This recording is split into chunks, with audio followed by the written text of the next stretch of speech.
Lucy, welcome to the first podcast. Welcome. Hi. It's first in studio podcast. We'll get through it. First question for anyone that has been living under a rock in recent years, can you please explain what Airwallex is and what it does? So Airwallex is a global fintech company, and we're really empowering businesses of all sizes to grow and scale beyond borders. So anyone from startups, solo founders, all the way to enterprises, multinational tech companies doing e-commerce, travel, anything you can think of. And our vision is really to build the future of global banking without being actually called a bank.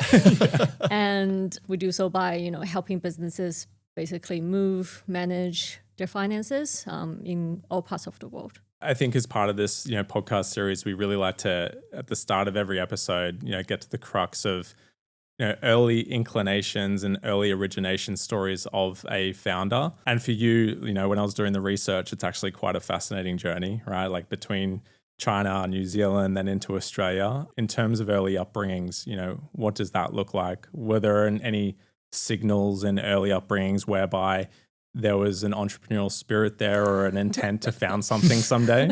I think I never told anyone this story, but the other day I was talking to my primary school classmate who basically sits next to me, and he said, "Did you know you tried to sell me something in 5th grade?" That's a signal.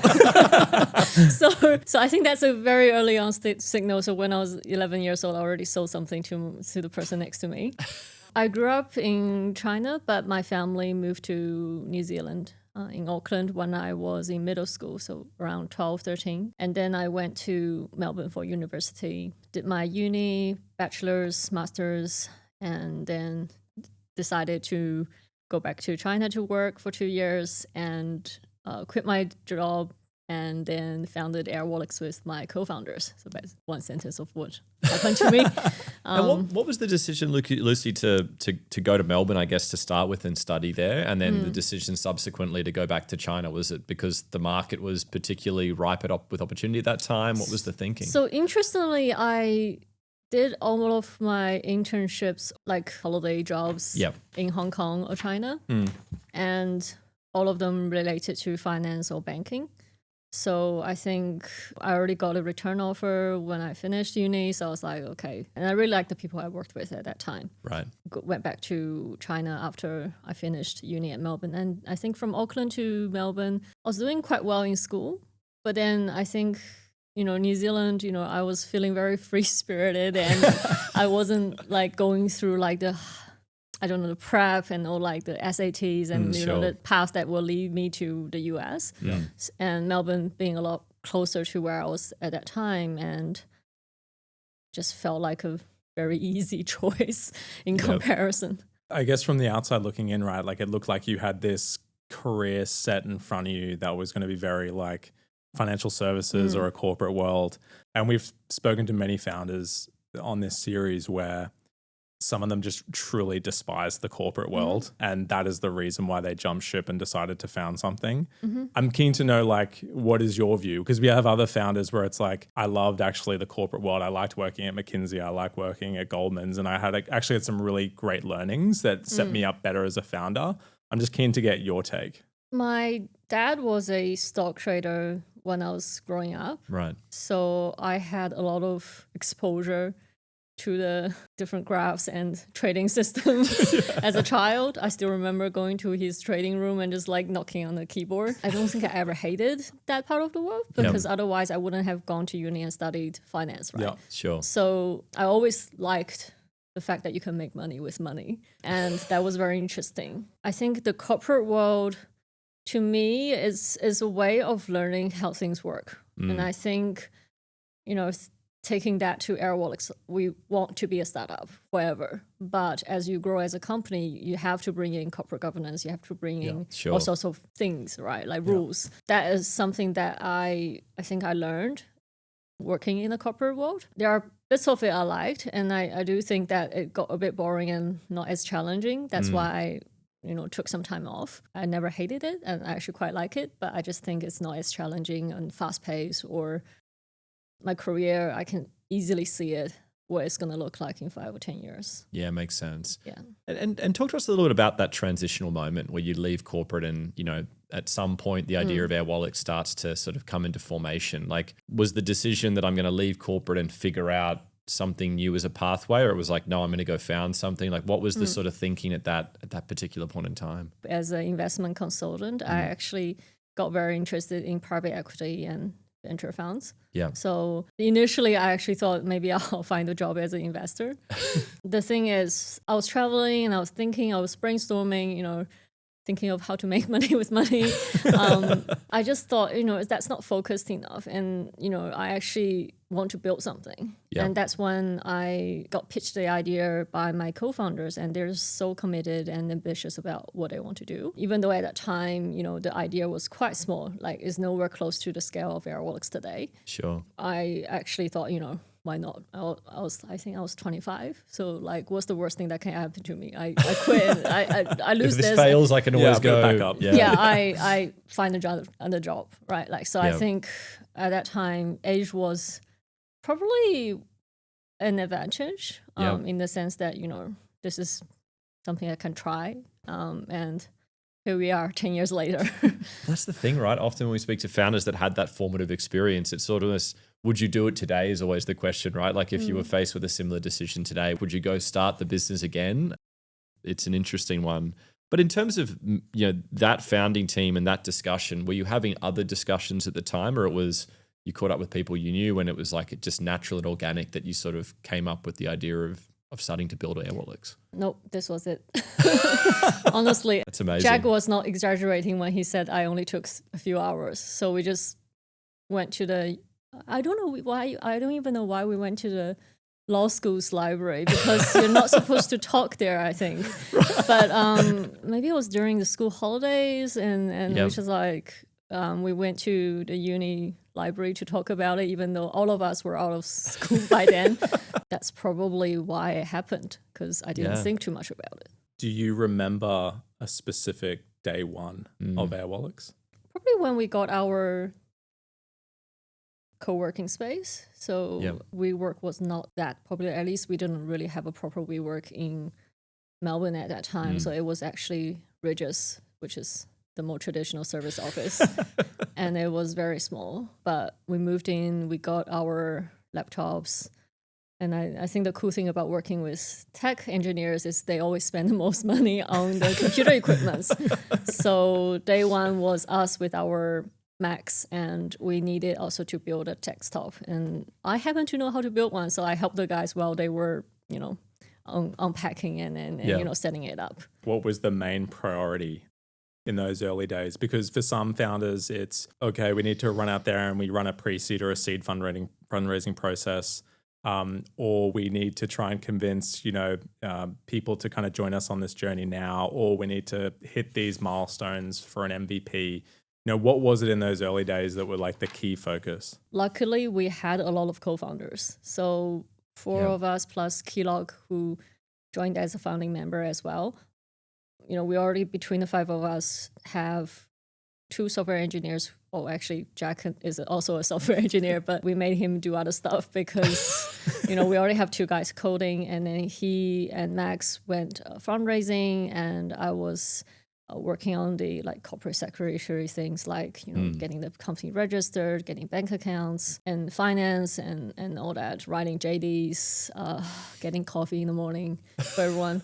Luckily, we had a lot of co-founders, so we were able to have a jump start. I actually don't know how people can do it by themselves, but we had 5 co-founders, so at least in the very early stage, everyone was doing something.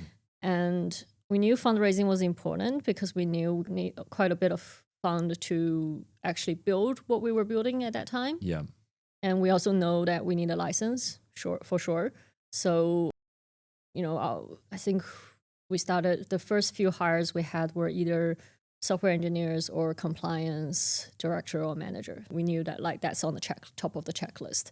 And that's where we focus most of our time on. And did you think a lot about the decision to locate yourself in Melbourne? Like obviously you'd all met each other and known each other in that jurisdiction, but if you cast your mind back to then, Melbourne wasn't the epicenter of global fintech, right? And so was there a thought that, hey, we might need to very early on move to a Hong Kong or a Singapore or a US? Or We moved to Hong Kong 2 months after.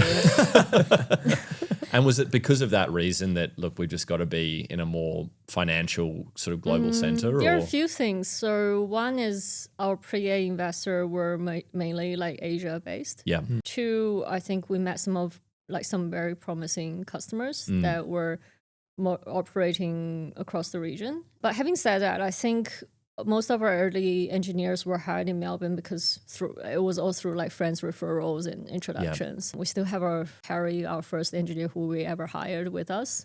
Nice. After 10 years. He was actually interviewing Jack for another job, but Jack was like, maybe you should come work for us. Yeah. So Jack remembered this guy who interviewed him, at another job, and he's like, okay, maybe we should get him to join. So I think it's the community in Melbourne packed with, expats that were like relocating to Melbourne at that time from the US, UK or Europe. So we actually had a very diverse group of people who were able to help us work on Airwallex at that time. So I think hiring for us, at least in Melbourne at that time, was fairly, it's very challenging as a startup, but at least, we were getting very good people in. Coming to talent, because if you think about the pool of engineers that would have been capable of building something like Airwallex in the early days, there wouldn't have been as much product or domain specialization as there would be today, for example. So those early decisions around hiring, was it more missionary or mercenary? Was it more we need someone who's got deep domain expertise, or was it more if this person believes in us and our mission, that's who we're going to prioritize? How did you assess and think about early hiring members? So our engineering and product design team really evolved over the years. Yeah. And I think the structure, we had like multiple reorgs, which caused a bit of a, I think people who really stick it through and become the best performers of Airwallex are people who really embrace that change and who can adapt and who are really just critical thinkers, who are very architectural in the way they approach problem solving. Right. And I think we didn't have any product manager or business analyst for a very long time.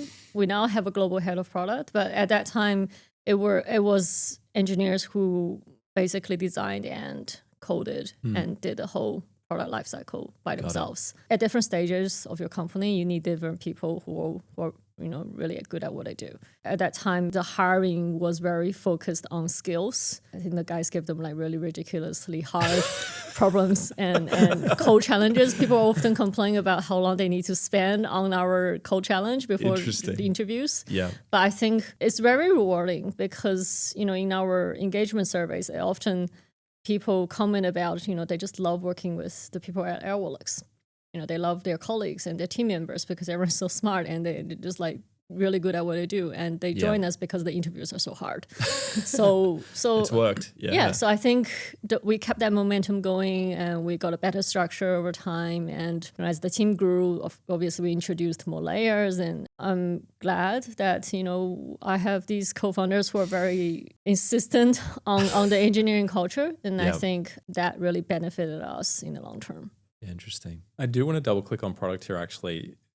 What was the kind of early MVP for Airwallex, and was that deemed a success or a failure? So our first product actually failed. It failed not in the sense that it's wrong, it's just probably not the first product to start.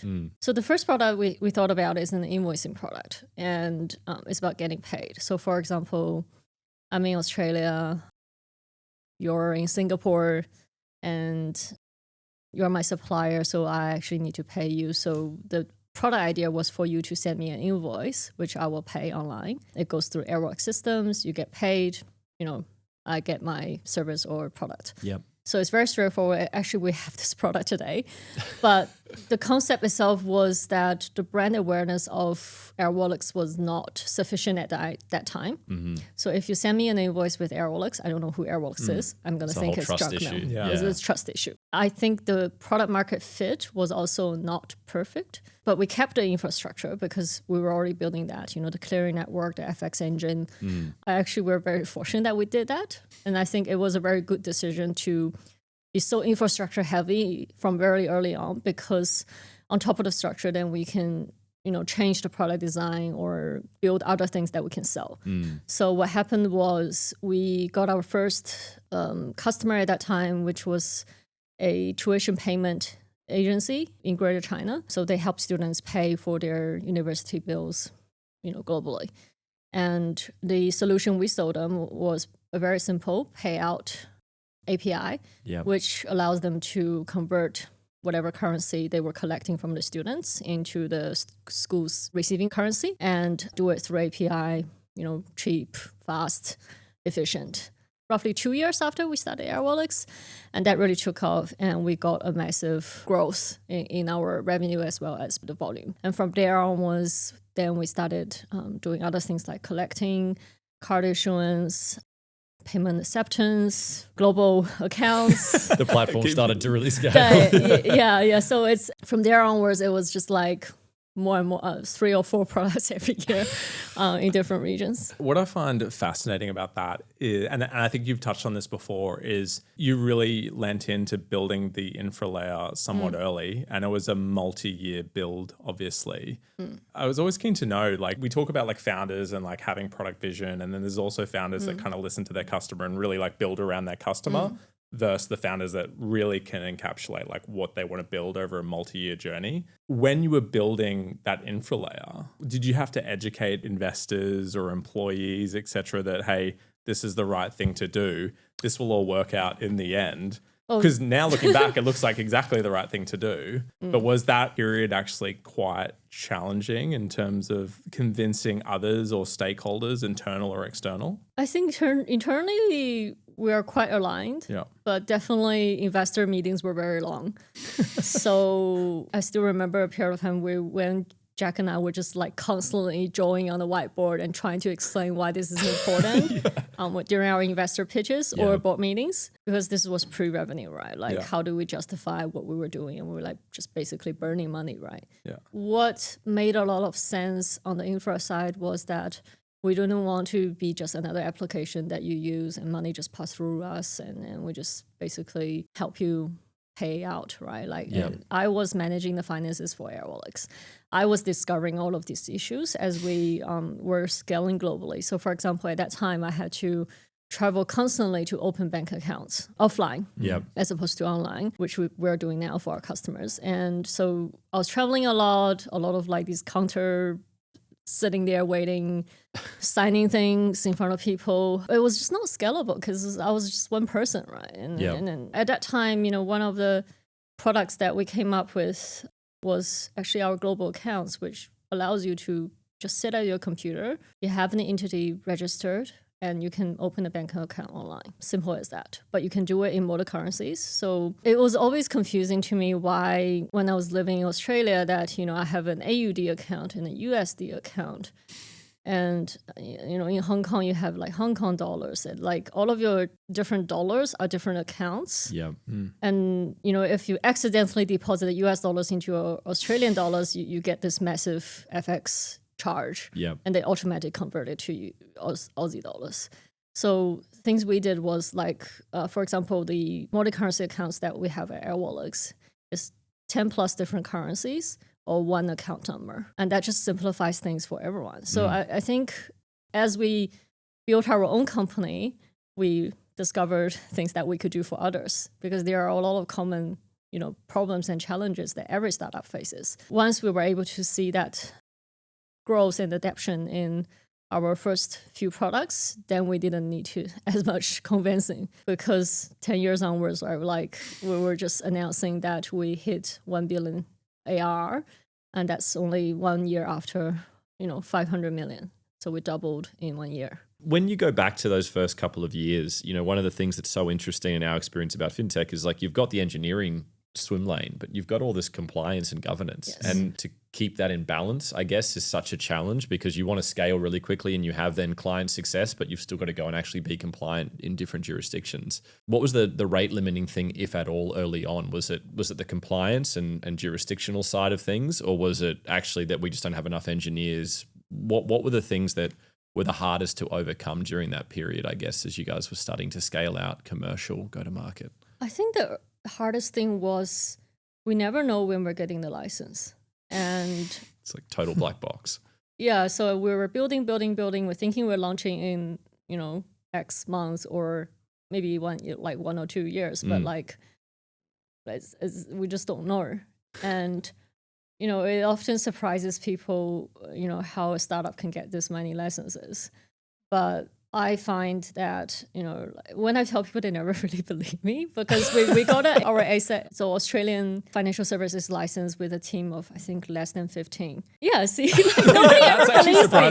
Like, they always think, man, I don't know how you got it, but this must be something going on in the background. But basically what happened was, we had our compliance manager. We were building out our compliance framework. Yeah.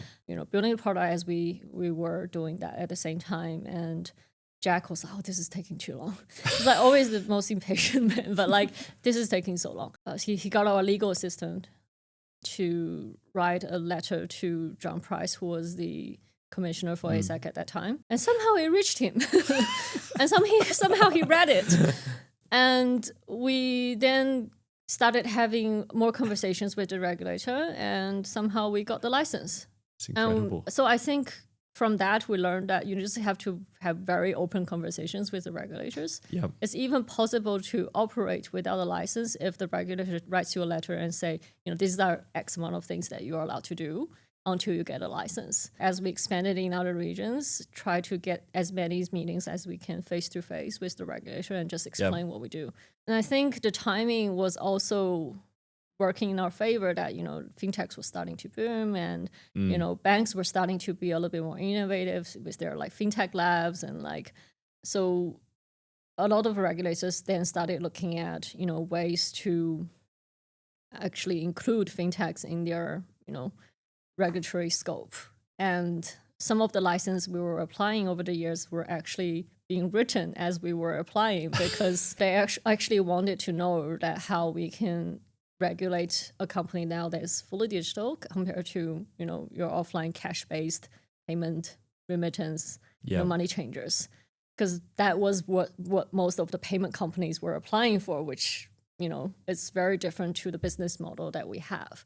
We got a lot better at the rhythm of matching our product design and product launches with the license acquisition or license approvals.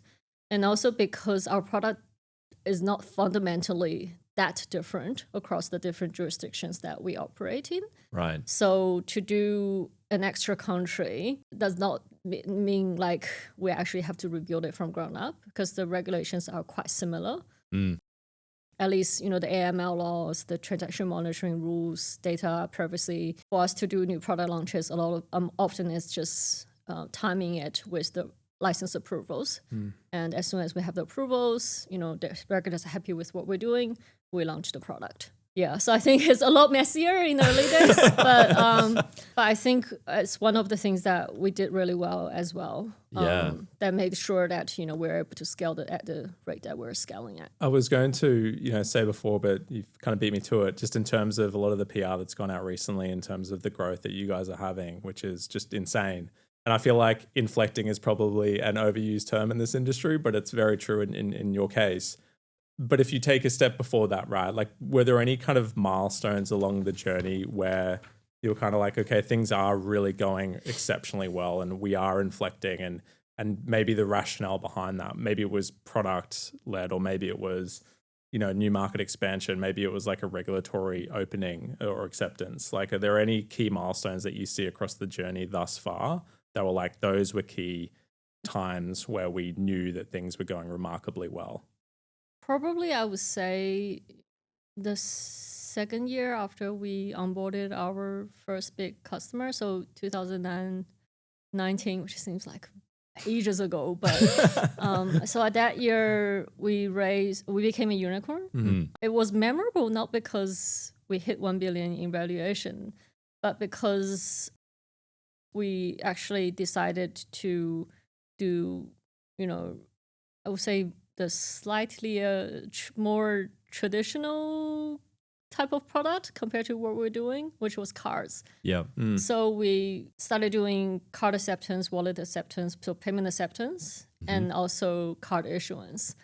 But we did it completely differently to how conventionally you would do it. So because Visa, MasterCard, usually you settle in USD before paying it with whatever money you have, right? Yep. Decided to do multi-currency. You spend Hong Kong dollars in Hong Kong. If you have Hong Kong dollars in your wallet, remember it was one account, right? We deduct Hong Kong dollars. So it had a local card experience wherever you go. That was particularly interesting because all of a sudden everyone just wanted it. And they were like, this is what we need to go global. And everyone was telling us, oh, no, you actually have to settle and process locally. You can't trespass the Visa rules or MasterCard rules. That's why it was so expensive for all of the merchants at that time. Yeah. And the more conversation we were having, because now we have collect, hold, and payout, the more successes we were getting on the sell side. So I think that was probably when we knew that, we're onto something. And, because even at 1 billion and the money that we were raising, we basically spent all of the money we raised on building these two things all at once. Right? We built it in, I think, 9 months. We didn't know, this is too much. We have two products, really big, heavy lifting products that we were telling investors, and our team is going to carry more than half of our revenue going forward. That also meant we had very short runway in terms of cash because we're expanding massively. It was the right time to do it because it was pre-COVID. Yeah. But we didn't know COVID was coming, obviously. Come the next year, 2020, everyone was, starting to have lockdowns and nobody can go to the banks anymore to open bank accounts. That's when business really took off. Yeah, wow. It's amazing. I do want to gear shift here to people and culture. I know we've kind of touched on some of the hiring practices in those early days, but I guess if we think about culture, was culture something that was important for you guys to instill, or principles, or a mission statement, etc.? Was that important in those early days, or is it something that you guys kind of organically could have figured out over time? So when we were building our corporate website, we felt the need to put our mission statement and culture sound bites, words on there. You can even guess what they were because it was something I don't know, get it down. We can't say get down, so we said get it down. Customer first, things like that, And we were like, what does that even mean? Every company have, that as their culture. As the team grew, we thought, no, we have to do something about this. So we introduced what we call, operating principles. There are 12 of them. Basically, we make sure that it goes into our hiring process, our performance reviews, our retention conversations, whether we decide to retain someone or performance manage someone, promote someone. It goes through all of the people principles that we have. And the whole process itself, I remember it took almost a year.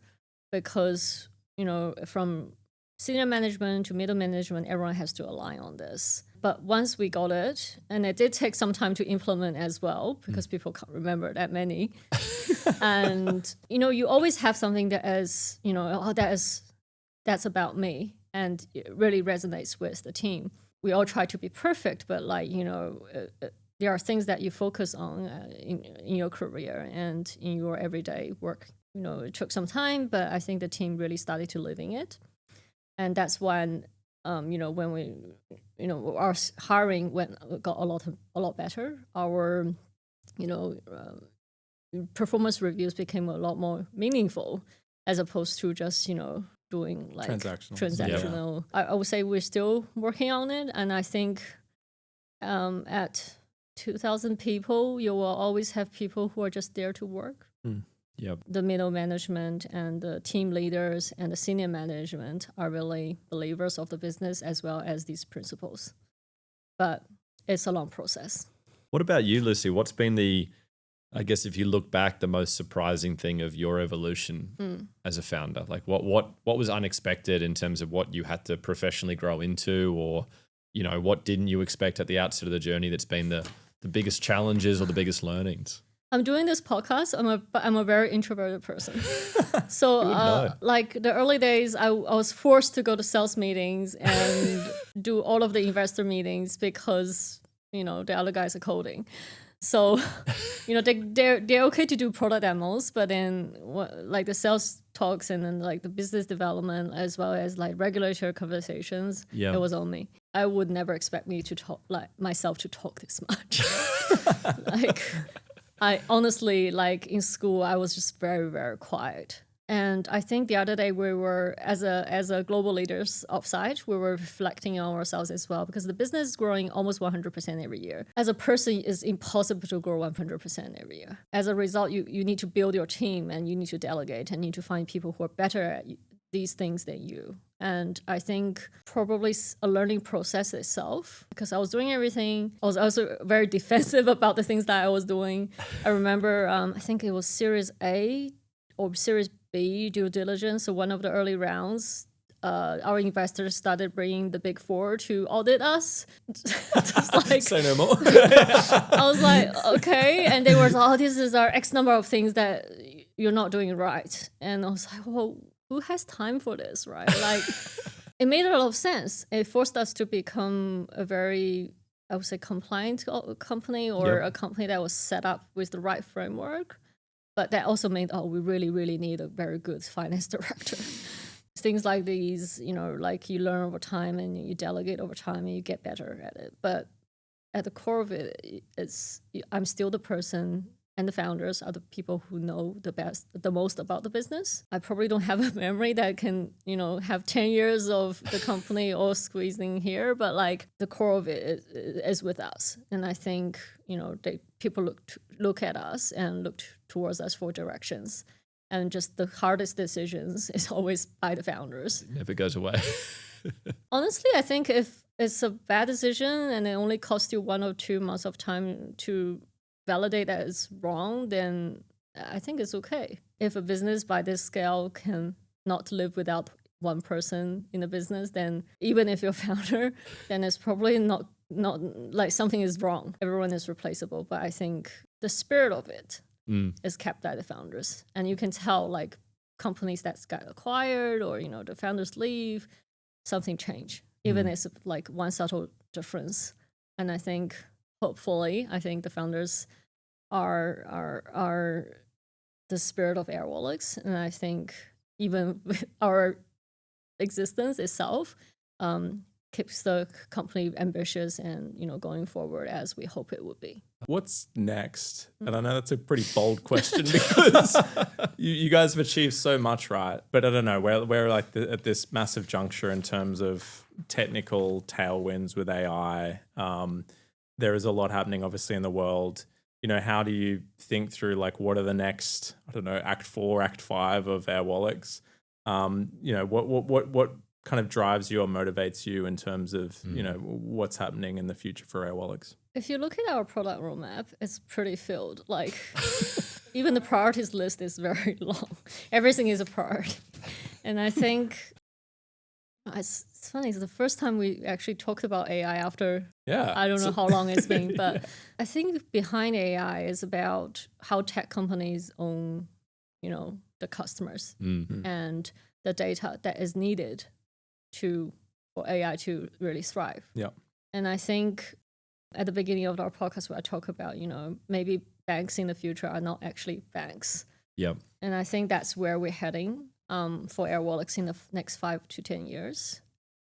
I still see a very collaborative model with the banks, but I think just how the focus on user experience and how easily we can adapt to newer business models, how we can, help really democratize it for startups and enterprise alike to really have the same product experience and service is probably why we think that, tech companies will really take on a lot of the banking services and jobs. Yep.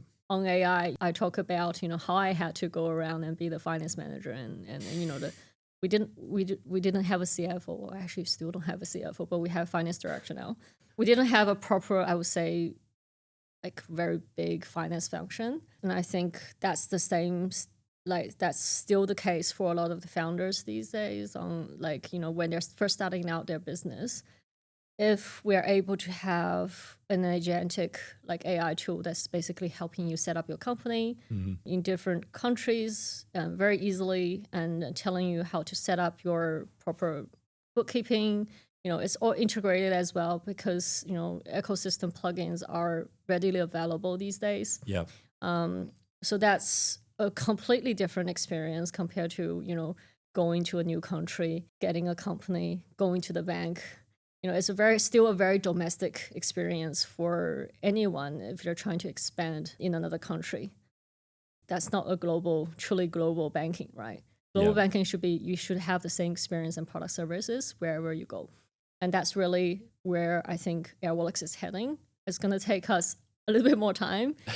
I think we are set up, hopefully, for success in the direction that we're going towards. Before we look to close up here, I did want to ask, because we're obviously recording in Singapore. It's Singapore FinTech Festival Week, and you're based up here. So, what was the driver for kind of being based out of Singapore? So I think Singapore for us is one of the first markets that we got a major payment it's actually called a major payment license, and the scope is a lot slightly more than your usual payment services license. And I think here, we talk about we talked about talent. So I think the talent is very diverse in Singapore. A lot of different, companies, tech companies and financial services companies headquartered in Singapore in the APAC region. Yep. That was one of the reasons why, we decided to have headquartered here. But we really don't like the concept of headquarters, to be honest, because it's sort of so limiting in a way, and it's sort of given the global ambition, right? Given how globally we operate, our senior leaders are so spread out. Our chief counsel in Hong Kong, some are in Australia, some are in UK, some are in San Francisco, so. But I think for us, the Singapore business as well as the team grew a lot faster than we expected. So we were able to get in very quality talent as well as very big business growth in Singapore, which as a result means we were running out of space all the time. But the global mindset is already there because you just have to go out all the time if you're living in Singapore anyway. So I think that's why we are growing so quickly in Singapore. Any advice, any war stories that, for founders that are listening, you want to finish with? Like, what's the one piece of advice you'd want to impart as to all of what you've learned in the last decade of building Airwallex? People talk about ambition, right? There is really, really no business that is too big. It has to be a very big problem for there to be a very big market. And if you even take one chunk of the big market, it's still a very big business. Mm-hmm. So I think to think very big is what my key takeaways for Airwallex is. That is probably one of the key messages I want other founders to know. Lucy, thanks for joining us on The First. Thank you. Thank you.